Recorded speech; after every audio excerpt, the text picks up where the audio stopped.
Pocas personas hay en Colombia que conozcan tan de cerca todos los procesos que tienen que ver con el despliegue del arte que podríamos llamar en ese momento moderno, contemporáneo y otras categorías. Esa persona es el maestro John Castes, artista, curador, investigador, historiador, profesor universitario, conferencista, jurado. Bueno, ¿qué no habrá hecho el maestro John Castes? Este despliegue de competencias pues, le ha permitido conocer muy de cerca todos nuestros procesos. Le agradecemos al maestro que nos haya recibido en su taller, queremos también un reconocimiento de su gran trabajo, su gran aporte en todos los campos, ¿no? En lo artístico, en lo histórico, en lo pedagógico, y pues le agradecemos que nos haya recibido al equipo del oratorio, Jorge Peñuela, Sofía Pérez, Ricardo Muñoz. Entonces, maestro, vamos a hablar, usted puede hablar de muchas cosas. Es parte importante de la historia del arte colombiano. No podemos abarcar tanto, vamos a proponerle como unos temas específicos, digamos aquellos momentos en que hubo, a nuestro modo de ver, cambios fundamentales en las políticas, en los procesos, en la conceptualización de las prácticas del arte colombiano. Le proponemos para comenzar que nos hable de cómo fue su participación, cómo se sintió, quiénes fueron sus compañeros, esa relación que usted tuvo con uno de los primeros curadores que tuvo Colombia, que fue Eduardo Serrano. ¿Por qué no hablamos de los salones Atenas y de su participación en el segundo salón en 1976, que tuvo como compañero a Gustavo Zalamea, que en paz descanse? Jorge, primero que todo, muchas gracias por su exageradísima presentación. Mis aportes no han sido muchos, han sido pocos y, en fin, hay, por supuesto, en el campo de la curaduría, personas que se han desempeñado, pues, sobre todo en el arte contemporáneo, porque yo no he hecho curadurías de arte contemporáneo, sino más bien curadurías que se refieren a revisiones históricas, es decir, aquellos artistas, que eso fue un empeño que tuvimos, desarrollamos juntos, Jorge Jaramillo y yo, que era política de la Fundación Alzate Avendaño, cuando Jorge estaba allá, que era rescatar, digamos, la obra de aquellos artistas que habían tenido un reconocimiento y una importancia en un momento determinado, pero que con el paso de los años su obra fue pasando al olvido, ¿no? Y que particularmente se trataba de mujeres, ¿no? Es decir, antes la Fundación, con la Universidad de los Andes, encabezada por Carmela Jaramillo en ese momento, había desarrollado una investigación sobre la revista plástica, Judith Márquez, mujer, ¿no? Después nosotros hicimos Beatriz Daza, también mujer, olvidada, Cecilia Porras, también mujer, olvidada, y así es decir, no sé, también Lucy Tejada, olvidada, mujer. Entonces, eran propósitos más como de investigar la producción artística de estas personas, bueno, y también Marcos Pina, investigar la producción artística de estos artistas como para ubicarla en el contexto en que se produjo y en la proyección que podría tener hoy, ¿cierto? Porque sí, no sé, por una rara circunstancia, los artistas de los años 50, 60, salvo los grandes maestros, empezaron a pasar como al olvido, ¿no? Con obras muy interesantes. Pero bueno, entonces, lo que me estaba proponiendo Jorge era que habláramos sobre mi participación en el segundo Salón Atenas. Sí, pero también en ese contexto, digamos, ¿qué es lo que pasa cuáles son las condiciones que favorecen, digamos, esta emergencia de lo que usted hablaba al comienzo, ¿cierto? De nuevas miradas, bueno, está un poco de interés de Eduardo Serrano, que entra al Museo de Arte Moderno, con unas políticas pensadas como para el momento, ¿cierto? Pero eso, mira, ¿qué circunstancias se dan que favorezcan la emergencia de los personajes como Eduardo Serrano, como más atrás, un poco más atrás, sí, y como este colectivo de artistas que se inauguró los salones Atenas, digamos, para mirar qué es lo que va a pasar en el Luis Caballero, qué es lo que va a pasar en otros espacios, claro, en Medellín? Sí, es decir, a ver, Eduardo Serrano ingresa al Museo de Arte Moderno a comienzos de los años 70, no recuerdo bien el año, 73, algo así. Sí, algo así. Gloria Sea había sido nombrada directora del Museo de Arte Moderno y durante un breve tiempo funcionó en unos locales allí abajo en Bavaria, donde está OMA actualmente, hay un local detrás, en fin, ahí había como 3 locales comerciales y ahí funcionaba el Museo de Arte Moderno, que en ese momento, pues es decir, Gloria venía de ser miembro del Consejo Internacional del Museo de Arte Moderno de Nueva York, de modo que tenía un gran nexo con el Museo de Arte Moderno de Nueva York, y de esa manera pues llegaron aquí exposiciones que hoy serían francamente imposibles. Por ejemplo, una exposición individual de Calder. Eso es decir, hoy en día hubo otra exposición en la que había obras de Picasso y Chagall, y, en fin, cuadros grandes de Picasso, es decir, eso ahora sería absolutamente imposible por el costo, los seguros y todas esas cosas.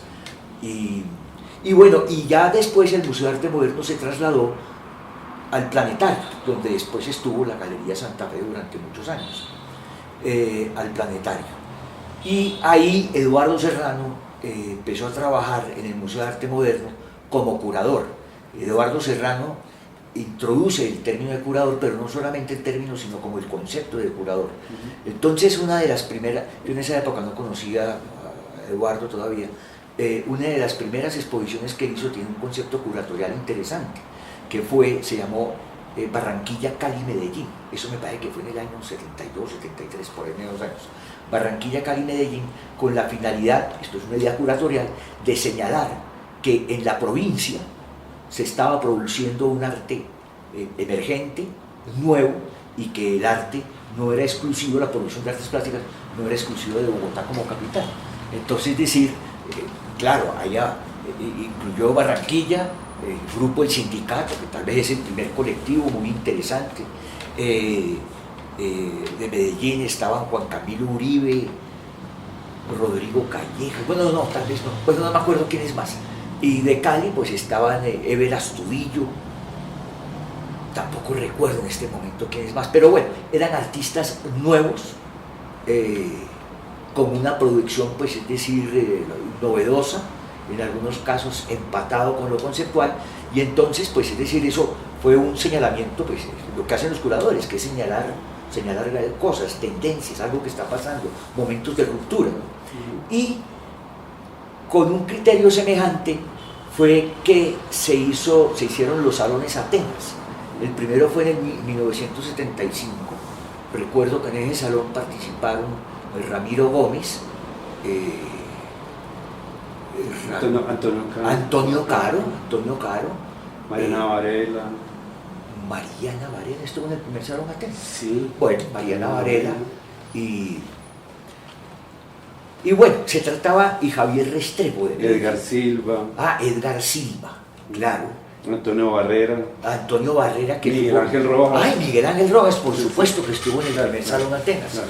Sí, de modo que en ese momento, pues es decir, todos estos eran unos artistas nuevos, con planteamientos pues nuevos en el ámbito del arte de Colombia, y ese era como el propósito del Salón Atenas. Entonces, por supuesto, no era que su propósito fuera irse contra el mercado del arte, porque el mercado del arte era prácticamente inexistente, eso existía para los grandes nombres de ese momento, pues que eran Alejandro Obregón, Edgar Negrete, Enrique Grau y tal, pero sino que era como una consecuencia, dado que se trataba de artistas emergentes. Yo participé en el segundo Salón Atenas, pero el año anterior había obtenido el premio del Salón Nacional. Supongo que tal vez eso contó para que yo fuera incluido en el Salón Atenas. Me correspondió participar en el Salón Atenas con Gustavo Zalamea. Gustavo, que en ese momento estaba haciendo unas cosas muy experimentales, trabajando con esmaltes, con tintas tipográficas sobre tela y sobre papel, y alrededor pues de la Plaza de Bolívar, ¿no? También en ese salón pues estuvo Carlos Restrepo, que hacía parte del sindicato. El sindicato pues desapareció después con los años, pero sí, y también ¿quiénes más estuvieron en ese salón? Y Carlos Restrepo, Sí, Margarita Gutiérrez, claro. Gutiérrez, Camilo Lleras. Camilo Lleras, que fue uno de los fotógrafos interesantes, muy interesantes de los años, que lo que hacía él era registrar la vida cotidiana del artista. Entonces la vida, con fotos que tenían muchas fotografías, era un cuadro que tenía muchas fotografías, pero que registraba como a manera de secuencia fotográfica, como documento. Entonces el artista pintando las paredes de su casa, ¿cierto? Eran cosas así, o el artista cepillándose los dientes, ¿cierto? En fin, lo que era la vida. ¿Pero autorretratos? ¿Eran, sí. ¿Eran de él o era de colegas? No, en muchos casos era él mismo. No sé si siempre, no sabría decir eso. Y él y Jaime Ardila, pues conformaron un equipo como de fotógrafos interesantes y muy buenos, y a su vez también fueron un muy buen equipo de investigadores. Ellos hicieron una investigación sobre la Comisión Coreográfica, que fue presentada en el Museo Nacional, donde ellos dos logran identificar artistas que no habían sido como reconocidos como los acuarelistas de la Comisión Coreográfica, sino que identifican otros. Pero bueno, eso se ha puesto muy en duda porque muchas de las acuarelas de la Comisión Coreográfica, sobre todo de la última parte, fueron, digamos, terminadas a la carrera aquí en Bogotá. Entonces, posiblemente otros acuarelistas contribuyeron a la finalización. Maestro. Pero bueno, volviendo a los salones Atenas, ¿no? Sí, bueno, entonces esa era el propósito del Salón Atenas, con un esquema muy interesante, y es que en vez de otorgarse un premio, el monto del premio se dividía entre los artistas participantes, y de esa manera pues los artistas podían como un poco financiar su trabajo, porque el Salón Atenas pues, trataba de una exposición grande y de cierta presencia, ¿no? Sí, bueno, con respecto a algo que es muy importante hoy entre las prácticas contemporáneas, que es lo que llamamos el pensamiento in situ, la instalación in situ, pensar, incorporar el espacio, dialogar con el espacio, no es simplemente hacer obra en los talleres y llegar a montarla en los espacios blancos, abstractos, sino que hoy en día, pues, por ejemplo, en la modalidad de Luis Caballero, prácticamente se incorpora la comprensión del espacio. ¿Cómo se estudian los espacios en esos primeros salones Atenas? Teniendo en cuenta de que el montaje era colectivo, inicialmente Luis Caballero, no recuerdo bien, también era colectivo, después se individualizó en algún momento, se hizo toda la programación para que fuera individual a lo largo de todo el año, pero centralizado en la Galería Santa Fe, ¿cierto? Sí. Para terminar en la modalidad que tenemos, y es que está completamente simultáneo, ¿cierto? Pero cada uno en un espacio diferente y prácticamente incomunicados los unos de los otros. Claro.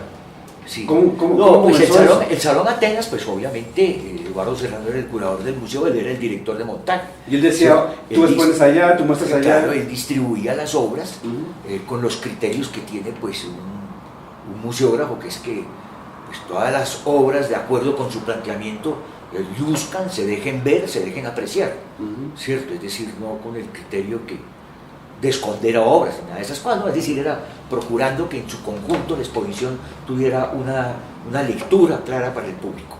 En esos años, pues años 70, instalaciones, me parece que no había. Bueno, Miguel Ángel Rojas ya era una instalación, ¿cierto? ¿No? Lo que hizo. Algo, mejor dicho, medio sí, medio no, ¿sí? Porque eran fotografías puestas en la pared, sí. ¿Cierto? Y tenía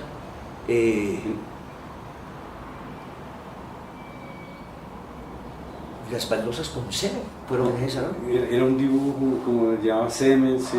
Me parece que eran unas fotografías de este tamaño, de unas, sí, como de este tamaño, fotografías de baldosas de su casa. Sí.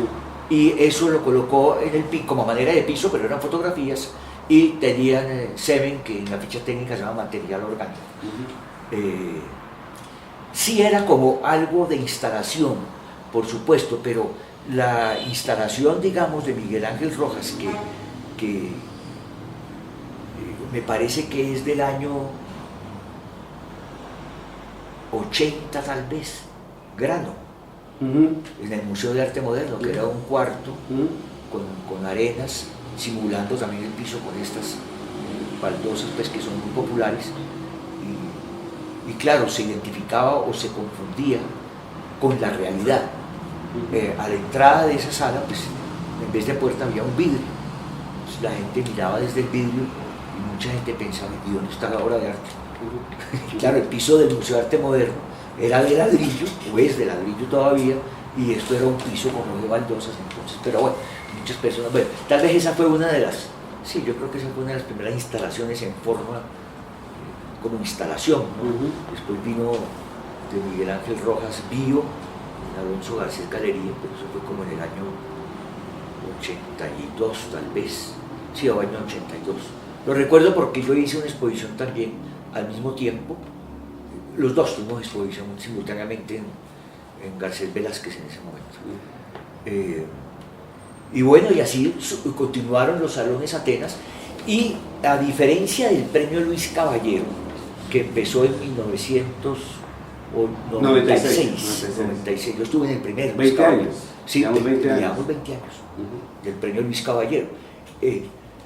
Jorge Jaramillo, digamos que tomó algunos de los aspectos de los salones de Atenas. Los salones de Atenas se acabaron en 1983, no más, 85 tal vez, 86, 84, creo. Fueron 9 salones. 9. 9. Bueno, y en el 88 se hizo la Bienal de Bogotá, que vino a ser como el reemplazo de los salones de Atenas. 84, sí. 84, Sí. ah bueno. Y me parece que en el 88 fue la primera Bienal.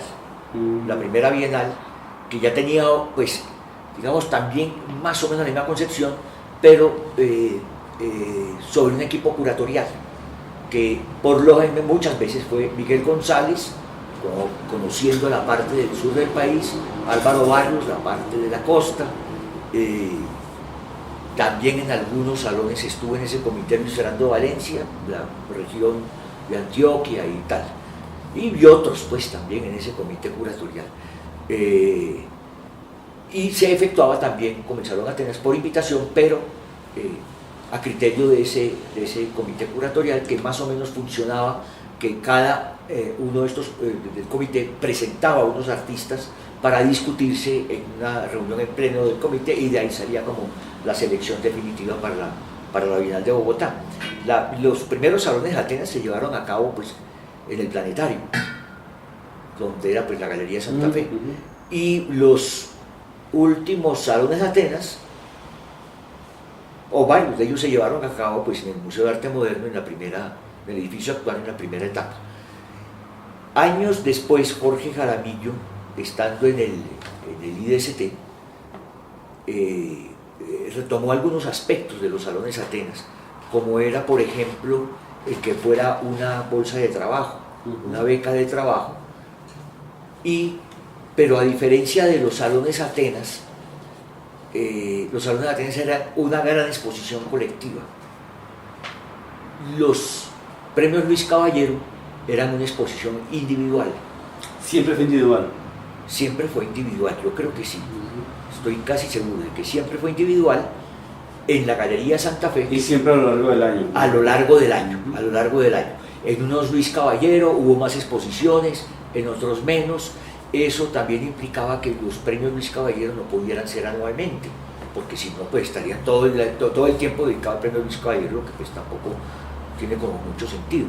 Entonces se hacía como cada 2 años, me parece que en algunas ocasiones fue cada 3, pero en fin, fue un premio que ha tenido continuidad desde 1996. Y la otra diferencia con el Salón Atenas, es que el Salón Atenas era para artistas nuevos emergentes, para artistas jóvenes. El premio Luis Caballero era menores de 31, creo. Menores de 30 y algo, sí. Sí. No sé, de 34, 31. 31, bueno, sí, artistas jóvenes. Y el premio Luis Caballero era para artistas como de una trayectoria sólida y consolidada, ¿no? De modo que eso era una diferencia muy grande. Y claro, como estábamos comentando, era, mejor dicho, los artistas aplicaban con un proyecto para una exposición individual. El jurado, según su criterio, pues escogía los proyectos, 10, 8, 6 exposiciones individuales, de acuerdo con lo que se estuviera proponiendo, que se desarrollaría a lo largo del año. Y al final del año se otorgaba un premio que pasó a ser el premio más importante del arte de Colombia realmente. Pues sin duda alguna, ahí estuvieron vinculados artistas de mucho reconocimiento, inclusive Más en el momento. importante, monetario, fue el premio Fernando Botero. Pero el premio Fernando Botero duró como 3 ediciones o algo así, no duró mucho. Y sí, no tuvo continuidad. Y el premio Luis Caballero, pues aunque digamos que en esos años tuviera un reconocimiento monetario menor, de todas maneras estaba para un grupo mucho más selecto de artistas y de otro lado de una trayectoria pues consolidada. Sí, más, volviendo a, digamos, como a la estructura del Luis Caballero, inicialmente se pensó, creo que hubo varias versiones donde había un jurado de selección y un jurado de premiación, no sé cuántas, no recuerdo en ese momento cuántas hubo. La pregunta, la pregunta es, ¿qué tan conveniente es? Actualmente es un jurado de selección y él mismo evalúa, sí, ¿cierto? Sí. Yo encuentro que para el premio Luis Caballero es más conveniente que sea un jurado único. La razón es la siguiente, pues por lo que puede ser conveniente, es que el mismo jurado mira los proyectos, no está mirando la exposición, está evaluando los proyectos que fueron seleccionados. Entonces el mismo jurado pues tiene como un criterio como más estricto, más definido cuando se evalúan el resultado de todas las exposiciones, pues toca tener una discusión previa sobre los proyectos, ¿cierto? Entonces hay como una valoración también de las expectativas, ¿no? Maestro, volviendo al segundo Salón Atenas, digamos, esa que usted lo comparte con Gustavo Zalamea, habla de este trabajo de él, con motivaciones políticas, esta observancia de la Plaza de Bolívar, la simbología, claro, eso es. Y la obra suya que es, digamos, Eduardo Serrano la muestra como dentro de esta corriente minimalista, que era muy importante en el momento y que fue muy importante pues a lo largo de muchas décadas. ¿Cómo se miraban esas dos propuestas? Una, a decirlo todo, tratar de simbolizarlo todo, digamos sería Gustavo Zalamea, y en el proyecto suyo que es abstraer, a sacar, no sé, ¿cómo ve ese tipo de ejercicios? No, pues justamente lo que proponía el Salón Atenas era, es decir, lo que estaba pasando, nuevo en el país, novedoso, emergente, con lo que estaba pasando. También estaba, por ejemplo, en el primer Salón Atenas Antonio Barrera, que era pintor paisajista. Claro está que el interés sobre Antonio Barrera en esos años era que él había reducido, simplificado y sintetizado el paisaje a 3 franjas. No geométricas, 3 franjas atmosféricas, gaseosas y todas esas cosas. Pero es decir... Todavía en la onda minimalista, ¿no? Pues de alguna manera... Sí, cierto. Ahora, yo en ese momento, pero claro está que Gustavo Zalamea no era de borde duro, ni nada, venía del paisaje, ¿cierto? Yo a partir, digamos, de las obras presentadas en el Salón Atenas, o fueron producto de un interés y una reflexión en torno a la materialidad de la escultura, es decir, de su peso, su equilibrio, de los aspectos que están implícitos en la materialidad de la escultura. Entonces ese era como la preocupación mía, donde la forma era estructural, donde la forma era un sistema dentro de unos planteamientos geométricos, pues digamos muy estrictos, planteamientos geométricos que nacían de lo espacial, de lo tridimensional, del peso de unas láminas pues contra otras y tal.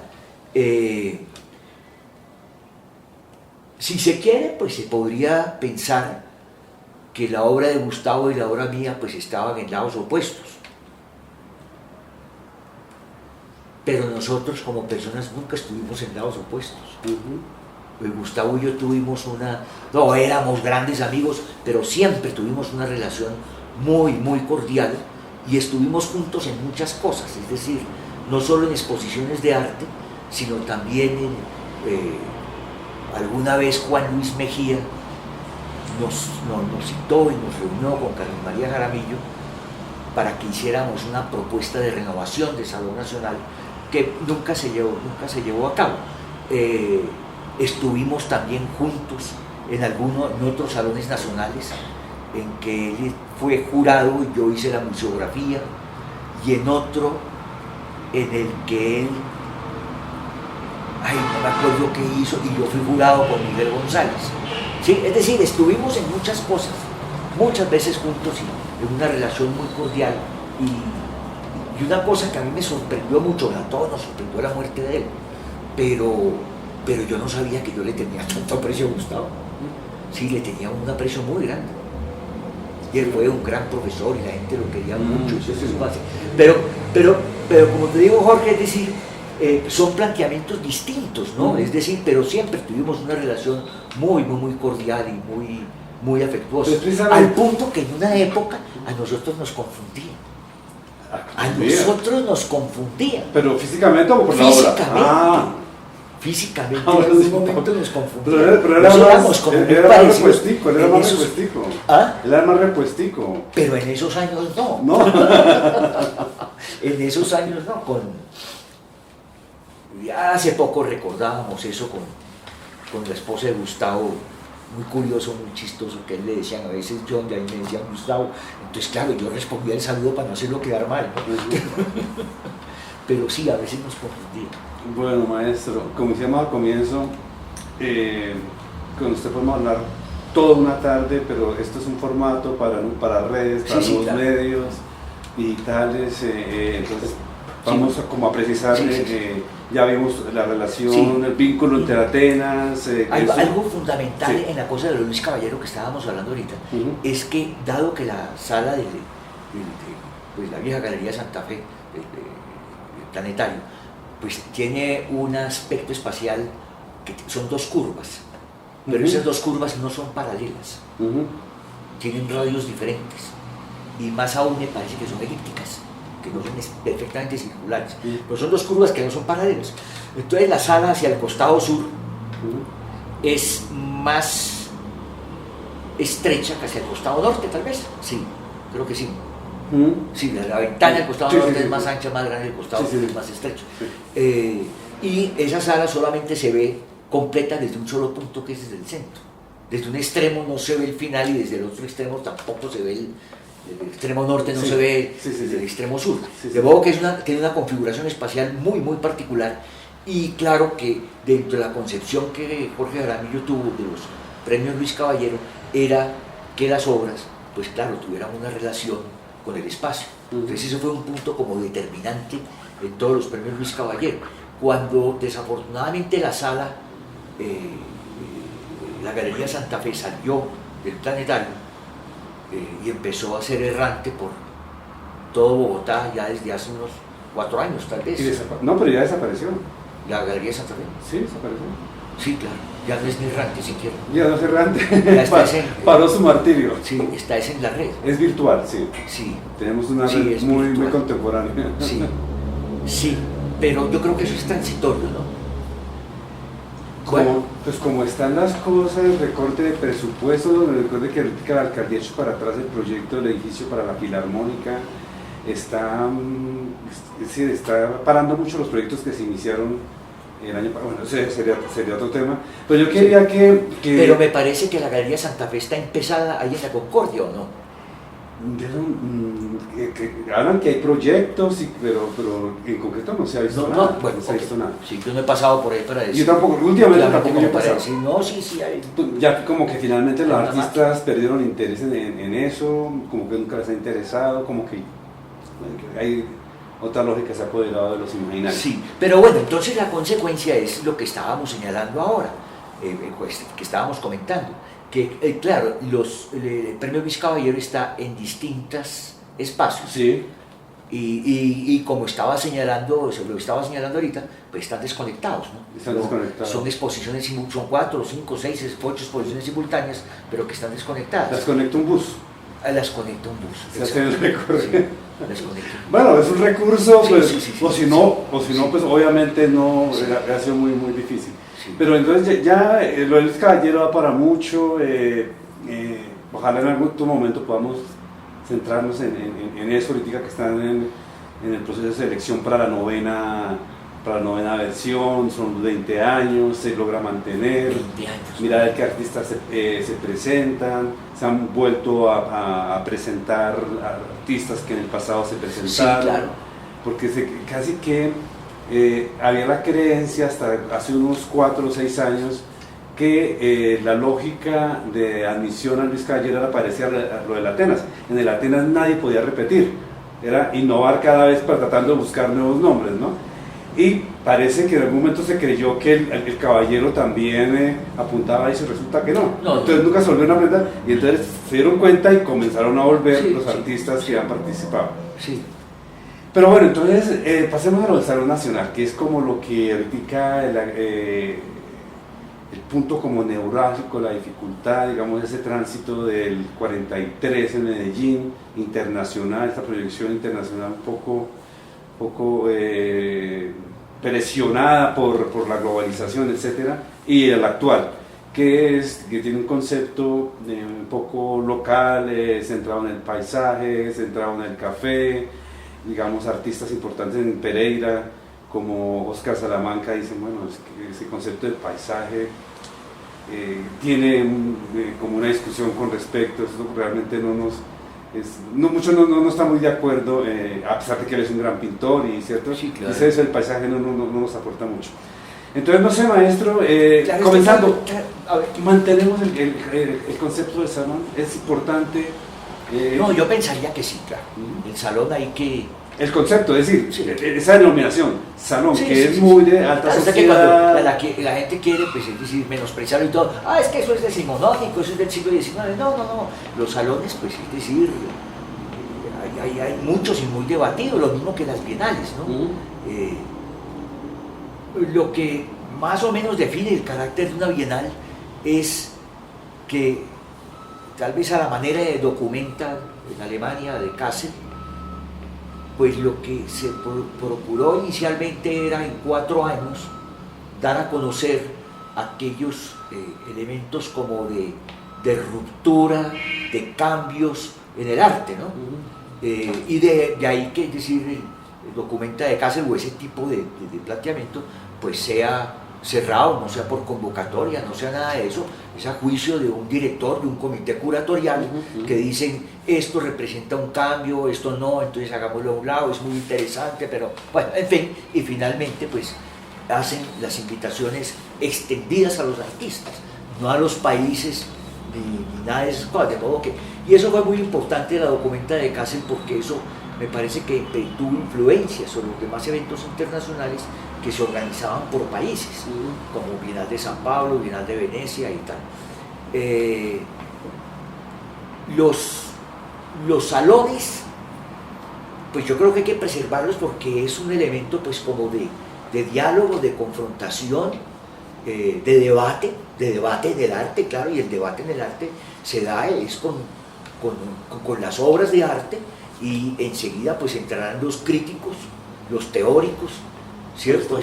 Los curadores, establecer teorías, establecer cosas y tal, pero me parece sano que se dé un debate a través de las obras. La curaduría de los salones es un tema complicado,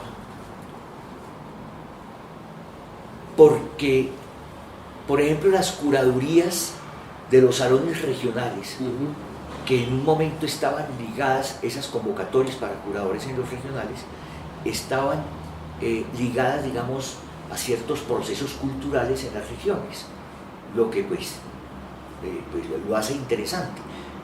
Pero que el Salón Nacional esté convocado sobre un tema o sobre unos criterios curatoriales,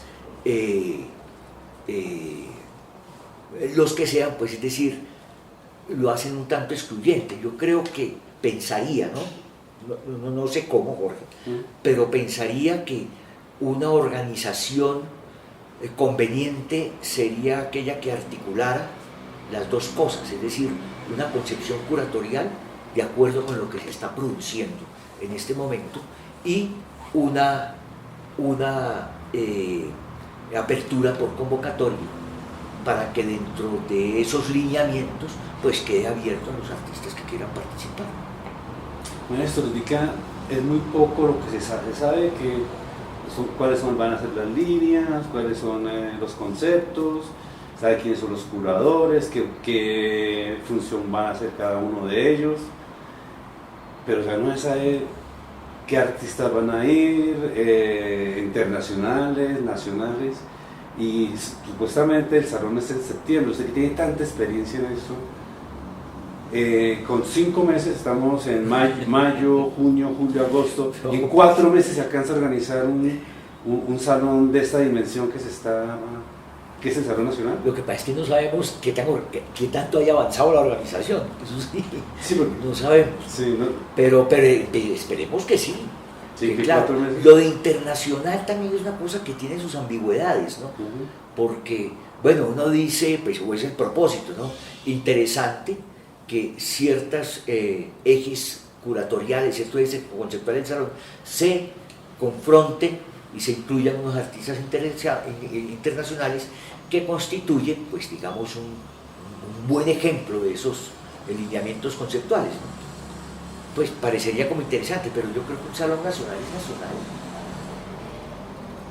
Centrado principalmente en la producción, Claro. en un estado del arte, ¿no? Sí, exactamente, yo creo que la palabra es un estado del arte. Es un estado del arte. Que para organizar ese estado del arte se requieran unos curadores, sí, pero que tampoco pienso que la curaduría debe ser tan cerrada que se vuelva excluyente. Porque, por ejemplo, el caso, lo que está citando ahorita como elemento temático y conceptual del próximo salón, que es el paisaje cafetero, pues es decir, de entrada suena como bastante excluyente. Claro está que hoy en día, pues en el arte no se entiende paisaje como género, se habla de arte y naturaleza, ¿cierto? De una manera pues mucho más amplia y más contemporánea. Pero de todas maneras, es decir, eso me parece que excluiría muchas manifestaciones artísticas. Maestro, ¿qué opina, digamos, de la manera en que se seleccionan los curadores?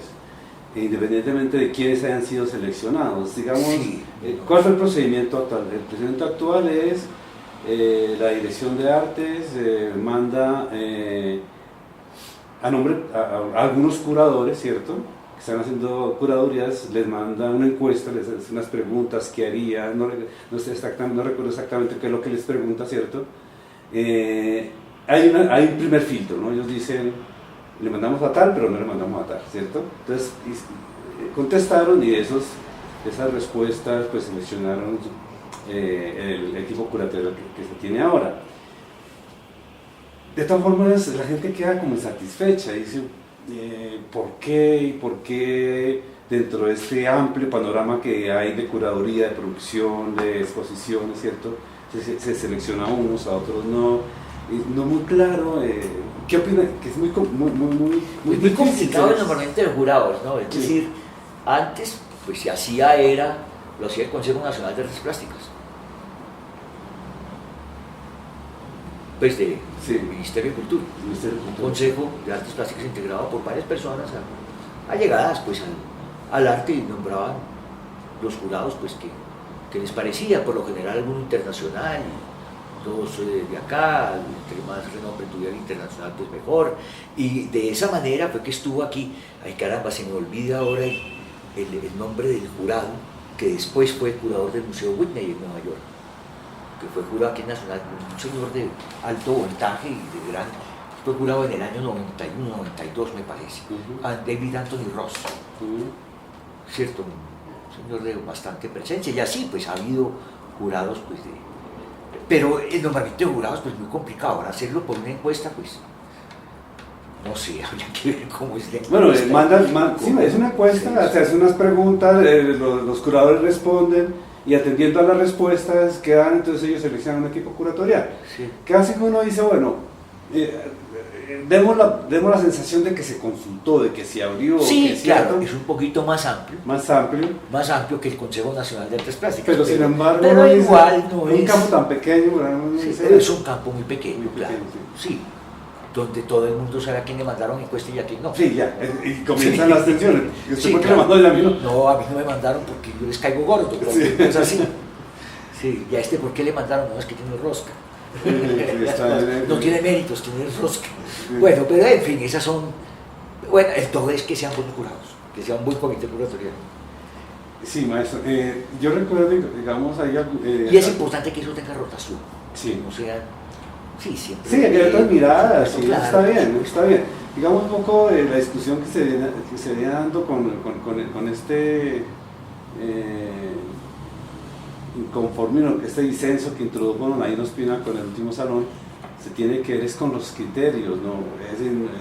Cuando se preguntan por los criterios, no se sabe responder satisfactoriamente a los artistas, y me parece que en una época en donde ya los artistas tienen una formación muy amplia, siempre han leído y siempre, ¿cierto? Pero digamos en los últimos 20 años tenemos artistas muy bien formados, muy leídos, No, claro que muy sí. viajados, Sí, sí. entonces Sí. debería darse de ser muy claro eso, es decir, no despertar suspicacias en una selección en un evento tan importante. Pero, perdón, ¿y de qué se trata el disenso de Aín Ospina? ¿Qué dice? Por la selección de artistas, ¿no? Refiriéndose al salón pasado. Al salón pasado, sí, no al actual, no, todavía no, pues que como no han seleccionado Sí, sí, artistas sí, todavía, no sí, se sabe sí, nada, del salón entonces pasado. todavía no ha comenzado el Sí. debate, que eso es lo que yo le iba a preguntar ahora. Usted dice, muy importante que ese salón sea un estado del arte, y eso está muy bien, que haya debate, que digamos, que haya una sedimentación por parte de la crítica, por parte de la historia, ¿cierto? Y que pues se fortalezca el arte colombiano. Pero uno ve, por ejemplo, con las discusiones que se dieron en los dos últimos salones con esa pretensión internacional, uno dice, pues es un poco lo que queda. Bueno, hay que reconocer unos catálogos bien armados, Sí, claro, por supuesto, hay que dar cierto, con mucho texto y mucho sí, debate. está muy bien, Sí. pero casi que uno dice, de todos estos debates, sí ha sedimentado algo que le aporte, que muestre caminos a los artistas colombianos. Uno diría, quién sabe, ¿no? Yo no lo vería así como muy, no sé, si tenga que pasar 20 años más para que nos demos cuenta de la importancia, o realmente no está pasando nada. Y la pregunta es, decir, ¿está pasando muy algo difícil interesante? saber, ¿no? La pregunta es, Estoy de acuerdo ¿está contigo, quién sabe, ¿no? Estoy de acuerdo en eso, que quién sabe si se esté dando eso. También hay que considerar una cosa, de pronto, a lo mejor dentro de pocos años se vuelve un material muy importante de consulta, como pasa ahora, por ejemplo, hablando de los salones nacionales, de la recopilación que hizo Colcultura de los 25 años de salones nacionales, que es un material de consulta que creo que en este momento todos los investigadores lo consultan, pero totalmente. De pronto más que el de marca registrada, que fue posterior, pues hace pocos años, también una recuperación como un resumen de salones nacionales, pero de los 25 años fue mucho más riguroso, es que tiene hasta el listado de obras que participaron en cada salón. Eso es una cosa impresionante. Sí, maestro, volviendo otra vez, miremoslo por otro lado del salón, digamos, hay muchas resistencias a los curadores, bueno, se trata de equilibrarlo trayendo curadores internacionales. Yo recuerdo algunas propuestas que se hacían en Brasil donde se invitaba a un curador internacional. Recuerdo el caso de Gerardo Mosquera, que organizaba allá, sí, y ese peso, digamos, y el respeto, ¿cierto? El reconocimiento dentro del campo, ¿cierto?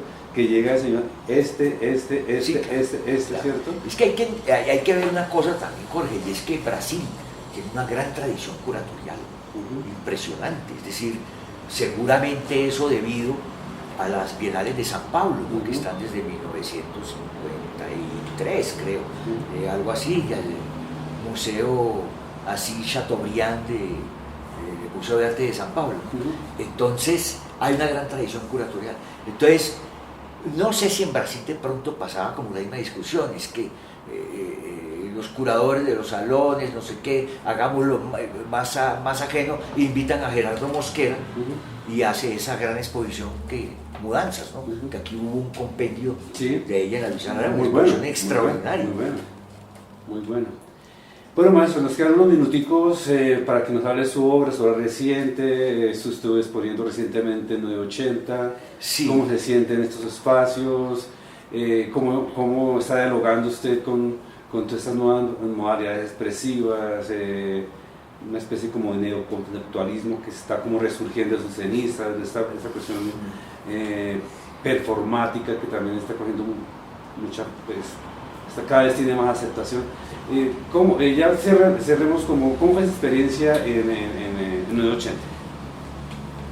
A ver, Jorge, fue una experiencia muy grata. En un momento determinado llegó a manos de Carlos Hurtado una obra mía por allá de los años 70 y tanto, 78, 79, un poco posterior al Salón Atenas en el que participé.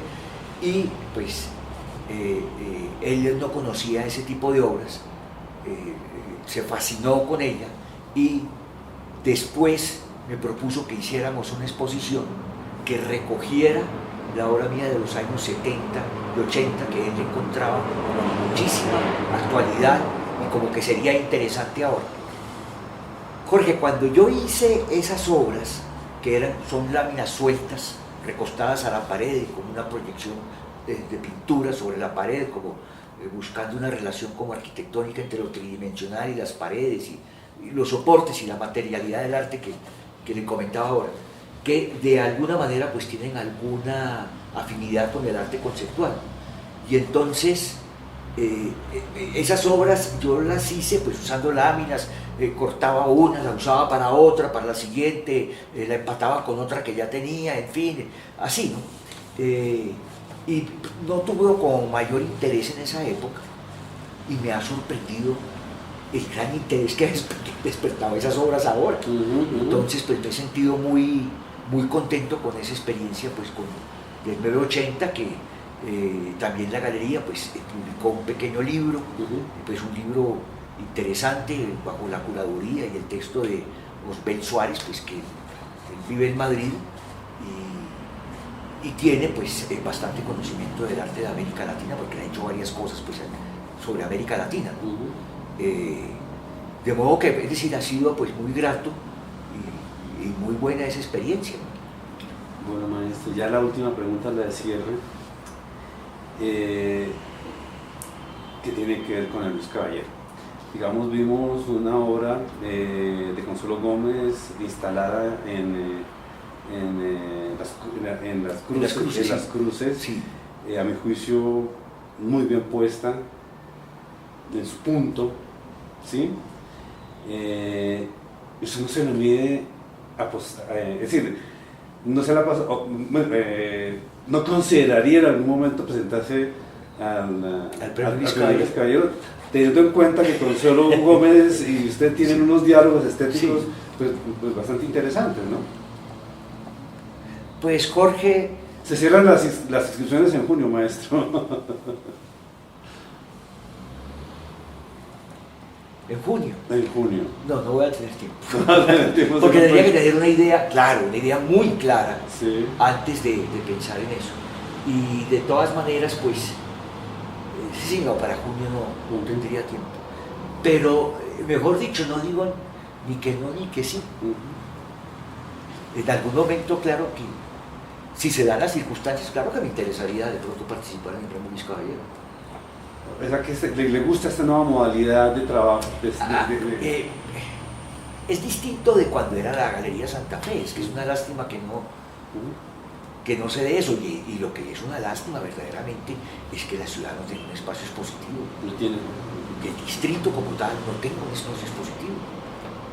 El Museo de Arte Moderno. No, el Museo de Arte Moderno es privado, sí, tiene aportes del distrito, bueno, sí, tiene aportes de la nación, pero no es como el Museo Nacional, que es de la nación y es el Museo Nacional, ¿no? Es decir, hace falta como, bueno, no pensaría uno que así como el Banco de la República, pues, pero sí es necesario que el distrito tenga su propio espacio expositivo, como tenga su teatro para filarmónica y para todas esas cosas, claro. No ha sido posible, parece que pues por las noticias que han salido, de que se están echando para atrás muchos proyectos que se iniciaron en la administración. Pero eso se echó para atrás en la administración pasada.